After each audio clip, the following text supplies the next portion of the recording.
starting to do this work in real time. Okay. So just kind of piggybacking off of what Selena was saying, with third grade, they had done the foundations for grade level 2, which is grade 2. That's how we started off last year, because they had to have that foundation because the kids hadn't had it in kindergarten or first or second grade. So they did that, and this year we are embarking on the level 3, which is the grade 3 program, and we're being trained in that also. But they have taken off on their own because they know the methodology and everything like that. So we also, and then to realizing that foundations and all those foundational skills, there was a natural bridge to, wait a minute, we need to do some more morphological work and vocabulary. And as it happens, foundations in the level 3 program has a bonus unit that covers a lot of the morphological work that they begin in third grade and then continue in grade 4. And grade 4 is doing the same thing this year too, because of our cohort. Last year with COVID in third grade, they didn't have this foundation. So Selena actually came up with the name of Morphology Mondays. It's copyrighted, don't worry. Although you can really do it any day. You know I'm stealing. We'll cut a deal later. So sorry, I lost my train of thought. I'm so happy.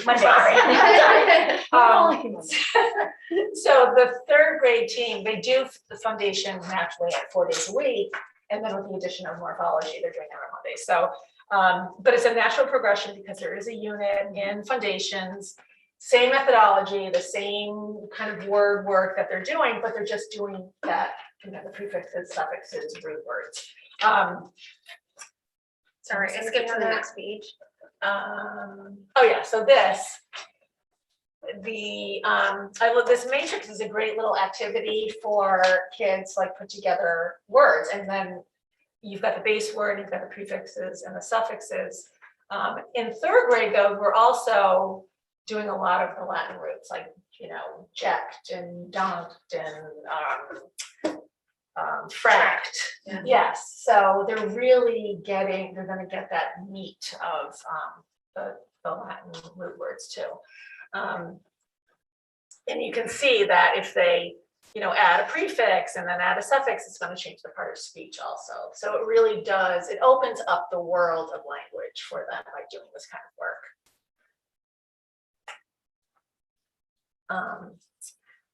So the, sorry, I can't really see that on this one. So we divided up the foundations bonus unit over 31 weeks of school. So they will have that's going to be their go-to lesson on Mondays, and the follow-up will be, you can see the making words, the struggling readers, and morphing magic has a lot of additional activities and practice for the kids, and different modalities, and it's hands-on. They're making words with magnets or paper and that kind of stuff. So I think we're in. I mean, the teachers, when I presented this to them, were actually really excited about it too, because they knew that the kids were ready for it. It does, I have to say, our foundations program provides a great gateway to the morphology using this methodology.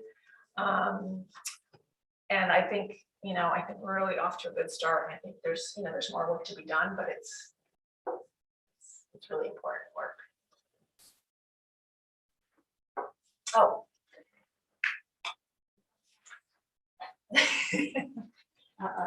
So speaking of when I was talking about the foundations unit, you can see that the scope and sequence that Selena developed with it shows the page numbers where the teachers can find the lessons in the foundations book, and then the supplemental aligned activities in the other books, the supplemental practice books. So you'll see every Monday is filled with morphology. Okay, so building from 3 and 4, we have 5 and 6.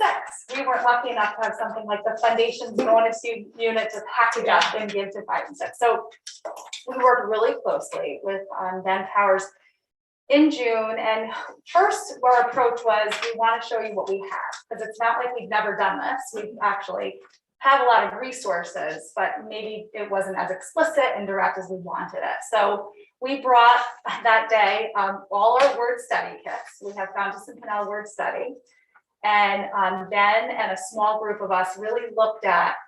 We have grade 4 is fully done, the Fountas and Pinnell word study. It's extremely cumbersome. There's so many pieces to it. So we said, what do you think is important here? What is it that kids really need?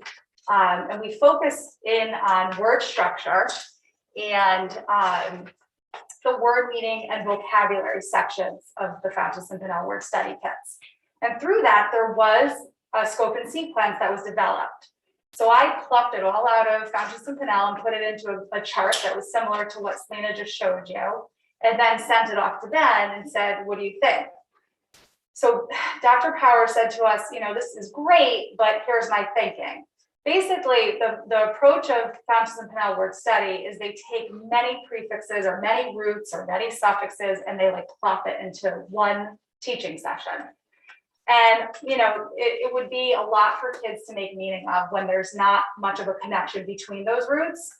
So Dr. Powers really felt that when we're teaching grades 5 and 6 are up, or even 3 and 4 for that matter, that when we're teaching kids, we're teaching them in almost like file folder. So if you're going to teach math roots, you teach a few of those at a time. If you're going to teach action roots, you would teach a few of those at a time so that kids could make meaning of this and file it away somewhere and not just have a rambling of different roots. So we took the idea and the lesson. So there's lots of great valuable resources in our Fountas and Pinnell word study kits that we will continue to use, like their word webs and their word mapping. So the instructional methodology behind the word study is what we'll hold on to, but the roots that we're giving kids is really Dr. Power's idea.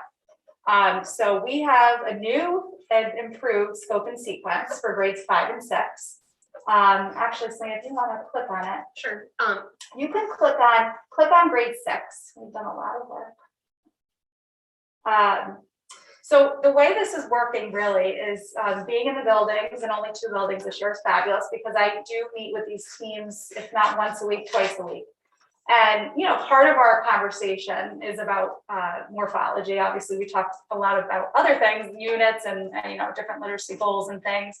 But when we are talking about morphology, we're really talking about what lessons and resources are appropriate for your grade. So we are building the scope and sequence as we're going. The teachers are taking part in it. I'm taking part in it. I'm gathering materials that I think are worth putting in here. And we're hoping that, we seem to be having fun. Kids are having fun. We're taking that same approach of spending about, 1 day a week on morphology. And our hope is that, we'll see some transfer with us through their reading and their comprehension. And just to jump in for a second, we've been thinking about doing the Morphology Mondays across grades 3 through 6 to kind of carry that sense of routine, just because our students are used to following their workshop model routine. So by just kind of keeping that same thing year after year, it becomes an expectation where they know when they come into 5th grade, 6th grade, they know to expect that Monday morphology. And then also it just kind of transfers to their work throughout the week. So as they're reading or they're writing throughout the week, they're applying that skill or they're seeing that root word or whatever it is that they studied on Monday throughout the week, rather than doing it later in the week where it might be lost and forgotten over the weekend. Do you want me to show that Latin and Greek organizer, this one that we created? So this is something that Ben Powers kind of provided us with. That's kind of like a scribble on a piece of paper, just this is one example. And this is truly an example of we often take an idea and run with it. And so this is something that could be used 3 through 6 as kind of a baseline way to organize a word. So if it's a Latin root word, this is one way to analyze and break up the different parts of the word. And if it's a Greek word, it's going to look a little different. So if it has a prefix or a suffix, it can certainly be added. if it's just the base word, it just helps you analyze how you can make different words from the root. But we love to take things and kind of make it our own, or take it and run with it, because it's something that will be very helpful as we start pulling for resources. Similar to the matrix.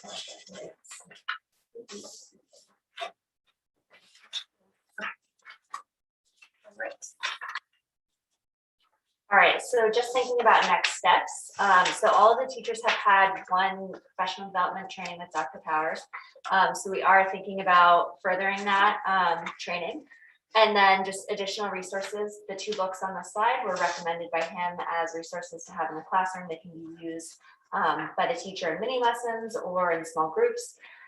And then also just the department time with teachers, coordinators, coaches to plan. Also assessment planning. So we don't want this to turn into something where we're introducing a new skill and then assessing it every single week. So where it just becomes kind of almost like a spelling test in that sense, where, you know, like the traditional spelling tests. So we want this to be a much more authentic and kind of transferable program. So we're thinking we just need time to plan assessments, so some type of pre and post assessment. And then also just partnering with our interdisciplinary teachers and team members, and seeing how this can transfer across content areas, because it really, we see that as being a huge part of this instruction. And then lastly, just planning how this will look in 7th grade and up. Yeah, I did want to follow up on that. We did have Sarah Sandora, who's our K-8 science coordinator, and Chris Keggs, K-8 social studies, join us for part of the work with Ben Powers. And they, of course, brought some of the work that they had been doing within their discipline. And I'm so pleased that Paul Mezek's here too, because Paul, a couple of years ago, and Sarah had talked about how we can increase our students' ability to read technical text, which of course is a lot of the work that we're doing in morphology. I'd like to ask if there's any questions for the team at this time.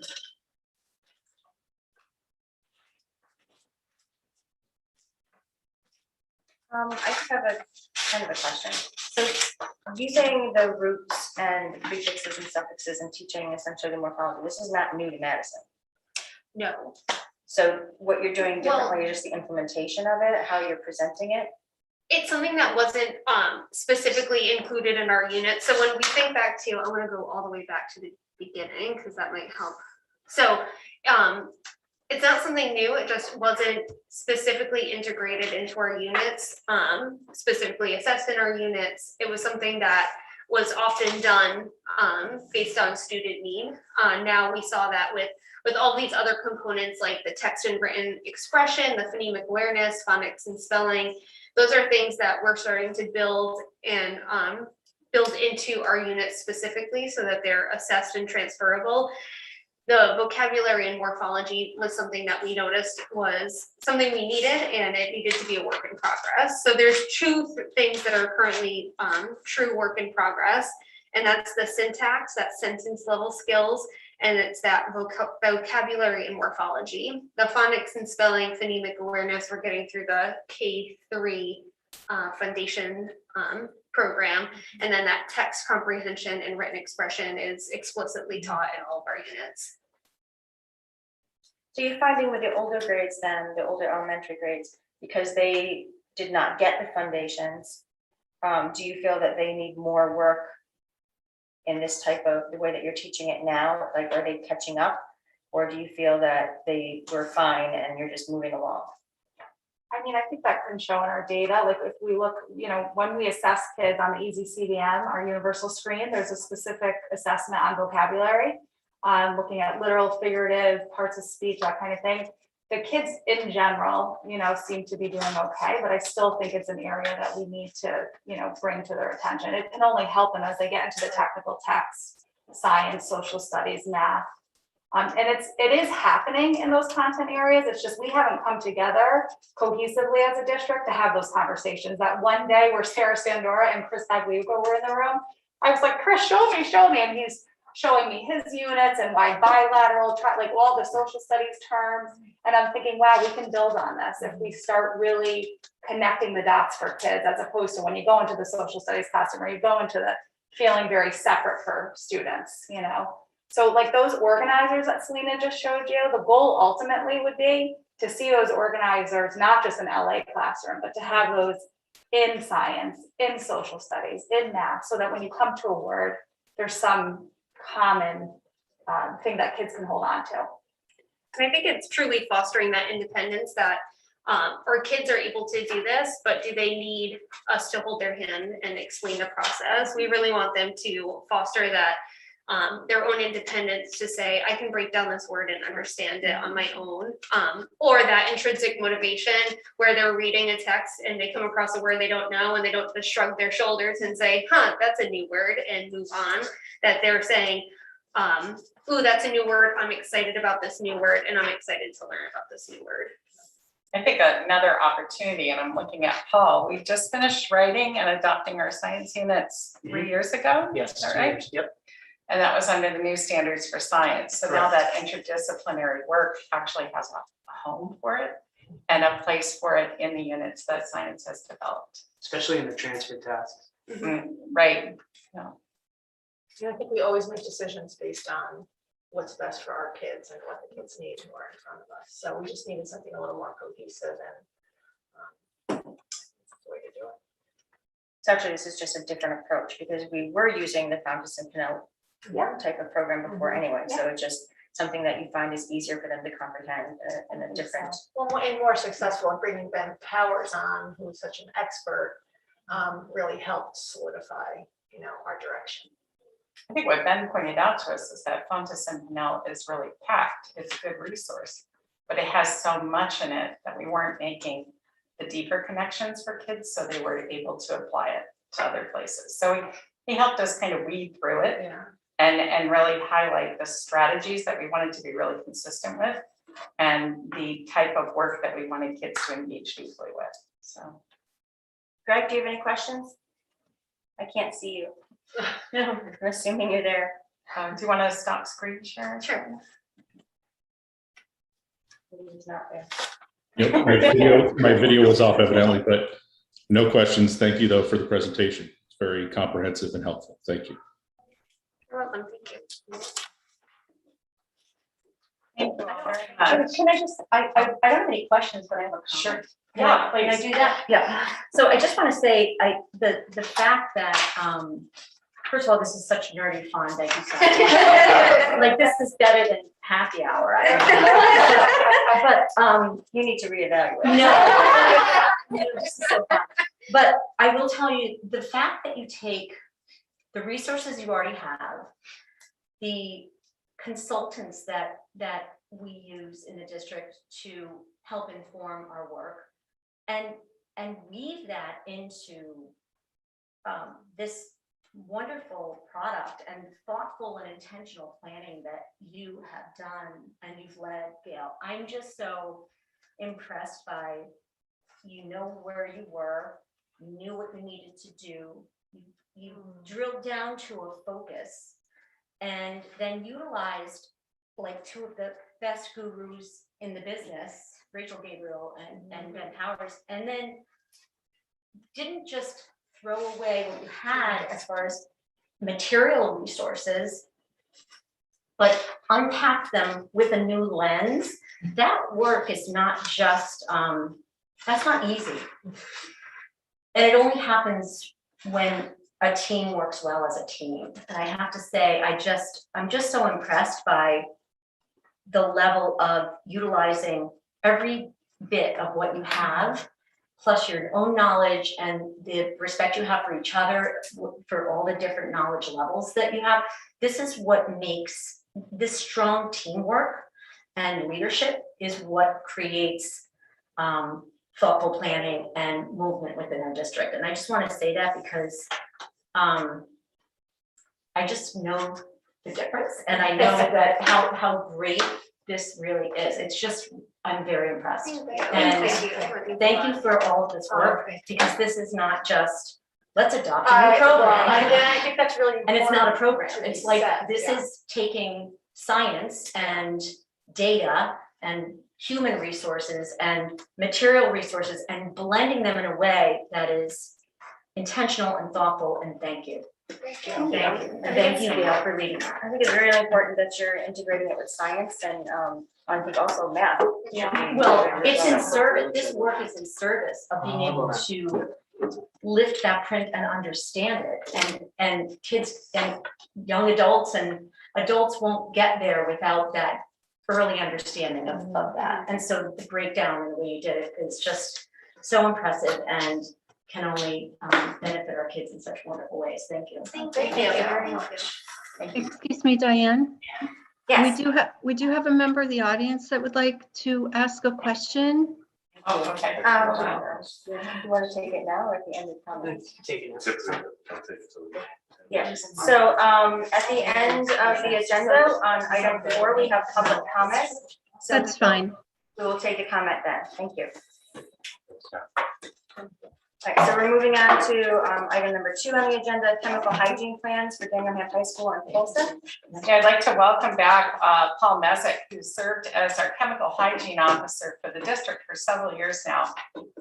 Paul is absolutely a wonderful captain for this job. He is so detail oriented, so thorough. He gives me reports on a regular basis, spreadsheets, updates on all chemicals. He's so thorough, and I just want to thank Paul. I never worry that something's missed or not in order with Paul at the helm. So thank you. It's a huge job, and this revision of the plan is just who Paul is. He keeps on top of all of the newest regulations and guidelines and make sure that he diligently comes through it. So thank you, Paul. Thank you very much, Gail, and hello, Board of Ed. Thanks for having me. Right. So I'm the chemical hygiene officer at the high school. I also serve as chemical hygiene officer here at Folsom Middle School. I'm also the science department chair. Most of my responsibilities are with the management practices, monitoring engineering controls, which would be like the eye wash stations and the showers, and making sure all that equipment is operating appropriately, as well as PPE, which is personal protective equipment. So what I'd like to do today is every year we are supposed to reevaluate our chemical hygiene plan. And the last couple of years have been struggle to do labs in public schools. And so, yeah, last year we were able to do it at the high school. We were really happy with getting kids to do science the way we intended it to be done. But Folsom wasn't, they were still waiting to do more science. And so this year I got the green light from the teachers that they are ready to go. And so we're in the school and we're monitoring all the engineering controls. And one of the things that we need to do in our chemical hygiene plan is address our sanitation for goggles. I had spent some time with Dr. Ken Roy, who is pretty much the safety guru in the state of Connecticut. He's also a person who helped author our chemical hygiene plan from its inception, which is probably dating back about 10 or 12 years ago. And in some of the workshops that I attended, it turns out that there is some substantial research that if your UV lights in your goggle sanitation cabinets can emit enough radiation that they can help mitigate the SARS-CoV virus from being on any of the equipment, specifically goggles. I know that CTE has been putting their mice for their computers in goggle sanitation cabinets. And so what we did last year at the high school is we implemented, and if you want to zoom in on these, you can. These little guys here are called dosimeters. And dosimeters are devices that measure the amount of radiation that's coming from the UV bulbs. The dosimeters actually go back to neutral. So the yellow is the actual neutral. And what I do is I go in and I monitor each of the goggle cabinets, and there are 13 of them at the high school and 5 or 6 of them here. And then I take pictures of those and I put them on the spreadsheet along with the other mitigation strategies that are on there and engineering controls. And they send that over to the assistant superintendent for her to file away and monitor. So what I'd like to do is just go to, there's not a lot of changes in the chemical hygiene plan from the last couple of years, but I would like to just address page number, I believe it's 9 or 14, let me see. Dosimeters are on that. They are a 9, that's what I thought. There they are. So we have come to the conclusion that it's about 15 minutes of radiation that is required to emit between 50 and 100 millijoules, which is the appropriate dosage for disinfecting the COVID SARS virus. Fortunately, at Polson, all of our Goggle sanitation cabinets are on 15-minute timers. So it doesn't change any strategy for the teachers, they just turn the dial. At the high school, we have several that are on 15-minute and also 5-minute timers. So we have to make a conscientious effort to turn the dial several times to get the 15 minutes. So at the high school, what we've done is we've actually purchased additional goggles for our students, primarily because high school students are responsible enough to bring something like that back and forth. And then we're using the goggles that we have currently in the cabinets as extras to use for the students in the event they don't have any at that time. So what I would like to add to our safety chemical hygiene plan is that dosimeters will be used monthly to ensure that goggle cabinet bulbs emit at least 100 millijoules during a 15-minute disinfection cycle. I think that's important. I think that as science teachers, we have what's called a duty of care, and that is generally defined as your responsibility to do what you can knowingly to help mitigate any potential hazards or risks. I'm not saying that this is a foolproof, but it's definitely something that mitigates the spread of the virus in our buildings with students sharing goggles. And I think it should be included from here on out. I have a good question. Yes, please. So typically, is that how you disinfected the goggles prior to COVID? So prior to COVID, it was whatever the cycle was that the But it was still goggle cabinet, which, like I said, some of the timers were 5 minutes and some were 15. And so the cabinets that come now from Flint are all 15. And I've noticed that on the cabinets that we've been updating are 15. But those times were not because they knew anything about a virus, it just happened to be coincidental. But we are trying to retrofit the cabinets that are on 5-minute timers onto a 15-minute timer, which is an easy $10 part, and it's an easy fix. This way the teachers don't have to in between classes. Like I said, at the high school, we know it's a problem, but having to turn the dial several times, because there are a lot of back-to-back labs that go on at the high school, whereas at the middle school, I think they have a little bit of downtime in between. So I have And your next question. two follow-up questions. Please go One ahead. is, do you clean the goggles prior to the UV? Oh yeah, so in addition to using the UV, we also have to sanitize the goggles by washing them as well. But that doesn't happen on a daily basis. That usually happens once a week. That's usually the standard for that. And that's going to be mostly in your chemistry classes more often because they're using those goggles on a more higher frequency. You might see the same in AP Bio and Biotech. And it would probably drop off a little bit in biology, and of course, they'll drop off in physics as well. Although they do use goggles for puncture, so but they're not using liquids like in physics. Not the splash goggles. Right, exactly. So But we're all equipped with splash safe anti-goggles. Just so you know, there are 3 organizations. There's NOISH, which is the National Institute for Occupational Safety and Health. There is the ANSI, American National Safety Institute. And generally, these are companies that test and they offer recommendations, and OSHA is the one that takes the recommendations from those organizations and then implements regulations, which we then follow as rules. So my last question regarding the goggles would be, what is the lifespan of goggles and how often are they replaced? So that's a really good question. Lifespan of goggles, I believe, is about 10 years. I have to research that. I can't say for sure that it's 10 years. Everything I had read said that the typical replacement was like 3 years. Oh, so I didn't know. Yeah, But it's not, a regulation or a law. There It's just- isn't, no, and ultraviolet radiation from the sun outside would be different than the ultraviolet radiation that we're talking about. You may have heard of UVC as opposed to UVA and UVB. So you're getting a lot less degradation in plastic as you would in solar exposure. So I would say if you had solar exposure, I would definitely be replacing 3 years, but I would be comfortable with 7 to 10 years. And that's generally what our replacements are, and just general wear and tear on the goggles Yeah. makes it difficult for students to see through, and so we get rid of them for that reason as well, because if you can't see what you're doing, that's a safety hazard as well. But there's no actual official recommendation of every company. No. That's a good question, thank you. Any other questions? So I do have a question. Yeah, Why please. are the hoods not functioning in Polson?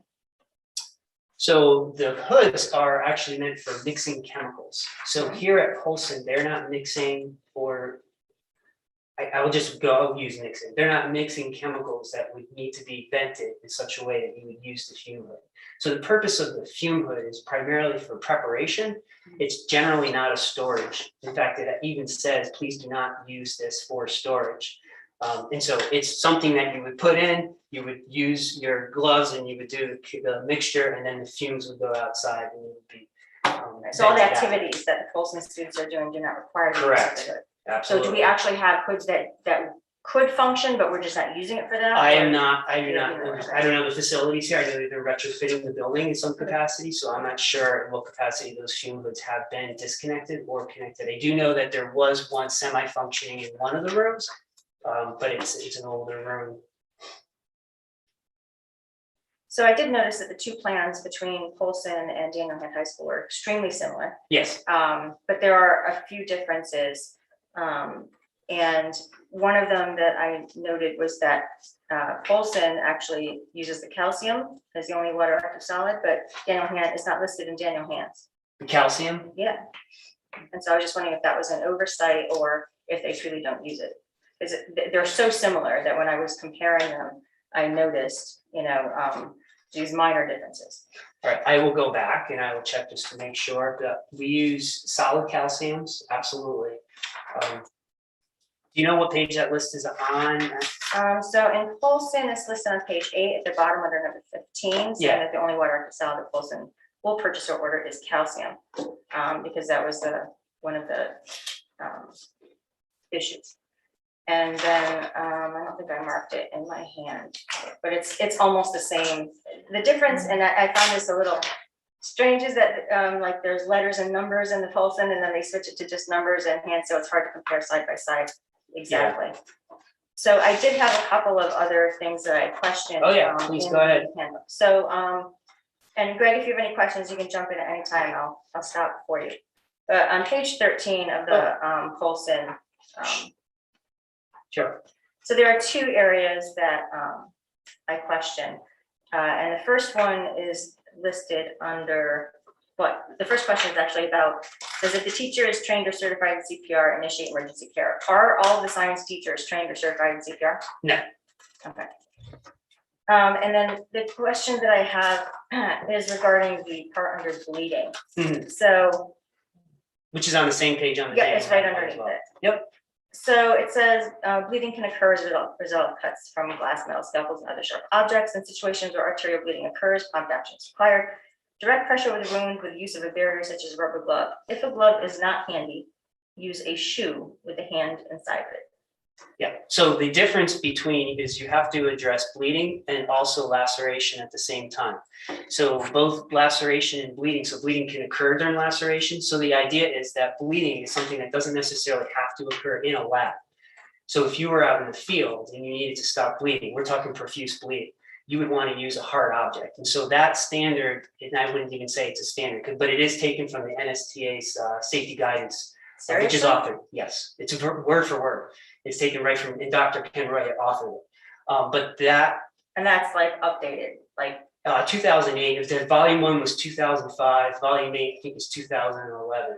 So we're only off by 10 years. So I just cannot. So the idea is if you were in the field and you needed something firm, that you would be wearing shoes. So it's written in such a way that if a person had nothing on them, what would they possibly have that you could use to apply substantial pressure that's firm and strong? And that would be your shoe.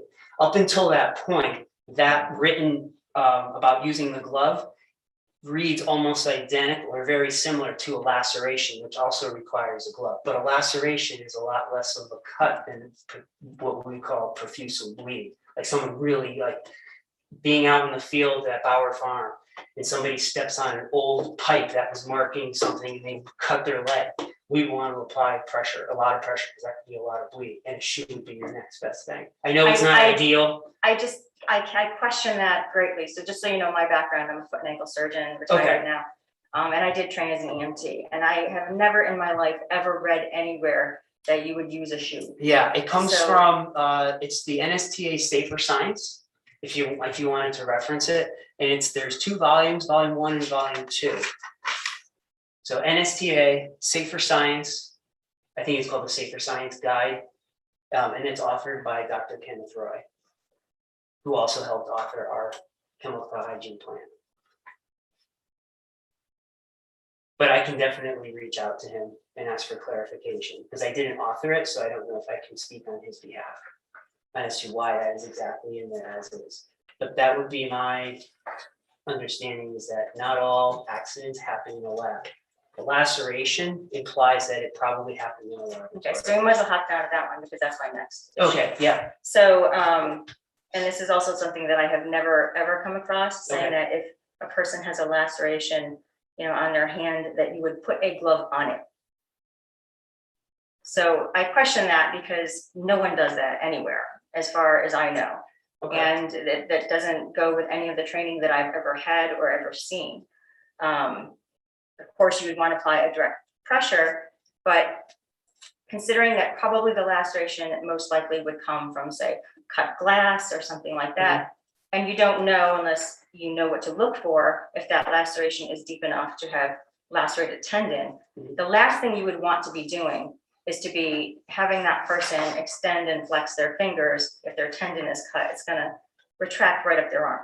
So I question that. And also because there could be glass foreign body in there. So I understand, you know, you'd want to protect the person who is giving the aid, and they would wear gloves. But I highly question putting a glove on an injured hand that is lacerated and bleeding. You would want to put on, you know, something to apply pressure, like perhaps gauze, or you could use paper towels, something absorbent that you could also apply pressure. But you wouldn't, I cannot think of any circumstance that you would want to put a glove on an injured, lacerated hand. Fair enough. Like I said, I didn't author this, and we only took it verbatim from who did author it, so I wouldn't be able to speak on that person's behalf. But if it's something that you want us to take a look at.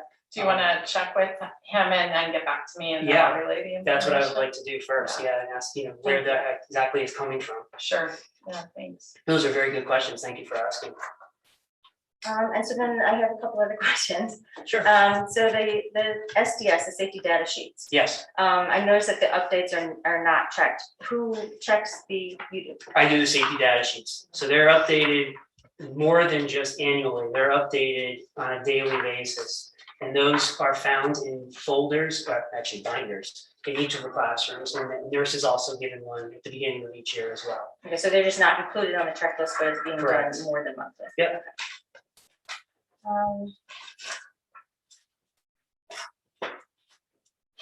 So like if the high school will have new vendors for new labs, and they'll send us SDS sheets for the chemicals that they may be substituting for chemicals. They're always You substituting. don't call them MSDS?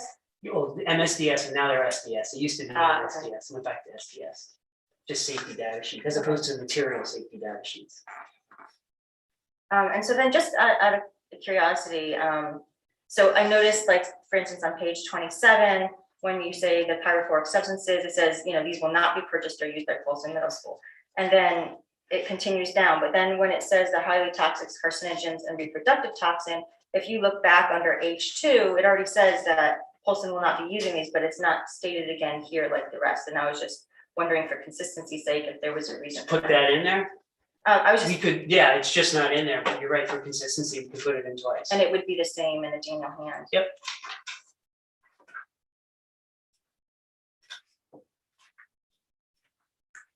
Kathy, did you have any questions?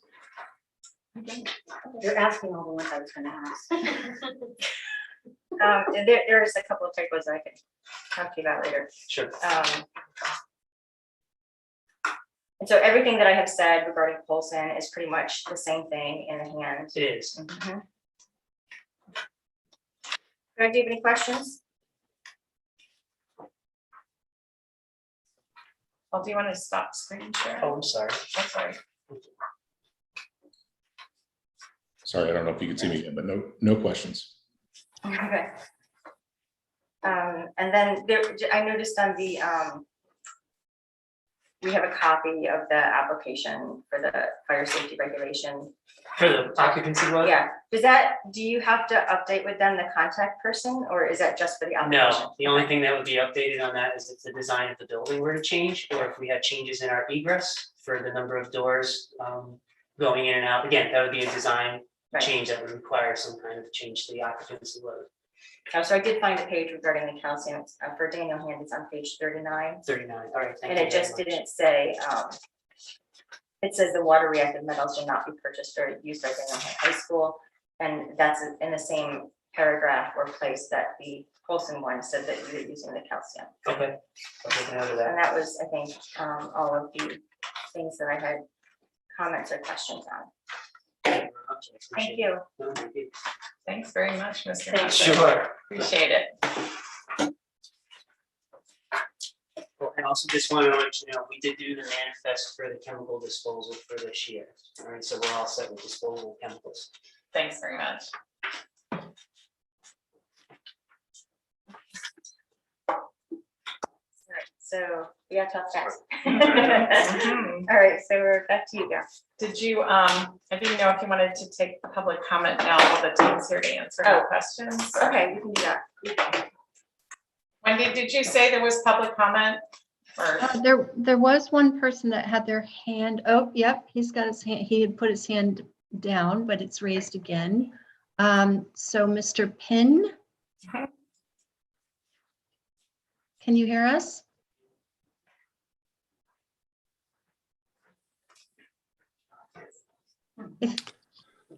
Okay, can you hear me now? Yes. Yes.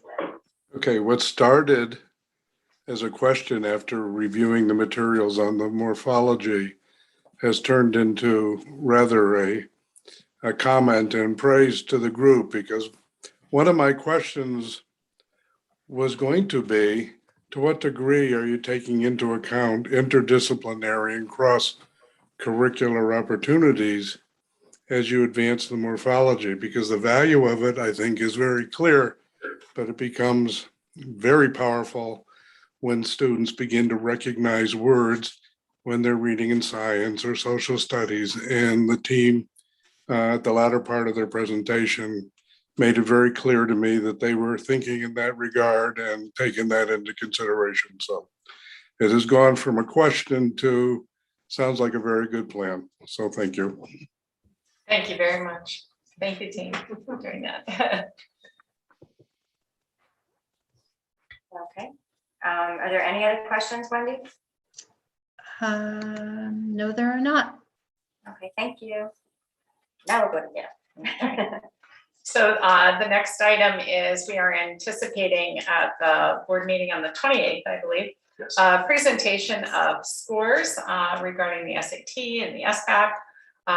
Some preliminary information went out to the board, and I was just going to jot down any specific questions that this committee members might have, and so we can address it at that presentation if we haven't already prepared it. Greg, do you have anything? And certainly we'll be able to take them, I'll put out another reminder to maybe the Friday before would be helpful. And we know that night as well, there'll be questions that come up as information is shared. There's going to be more shared than just the slides and information. So I know it's 6:30, so I just wanted to share that and give board members more time if they need that. Yeah, I do need more time to look at it and come up with some questions. I'm sure I'll come up with a couple. Okay. But one of the things I did want to see with the comparisons would be, so when we looked at the data that just came out and then we compared it to, obviously there was nothing last year, I mean the year before, but year before that, and those scores were not what we would consider ideal. So I would like to look back a few years further and see and compare that way. Now I know it's not, the exact same set of students and it's different data, but I think that, we have to look at the trend overall and see how medicine is doing, and because we constantly want to be improving, I would think. And I'd like to get us back way up high where we need to be. So if we maybe could have some comparative data from Sure. that, just to Yep. take a look at and see where we came from and see where we're going. No problem. Anything, Kathy? No, I'll email you with questions once we have Okay. that information. Sure. Thank you, though. Greg, anything from you? You're all set? Thank you. Okay, I guess I will close the meeting, 6:31. We need a motion to adjourn. Second? That was easy. And we're adjourned at 6:32. Thank you, everyone. Thank you. Thank you.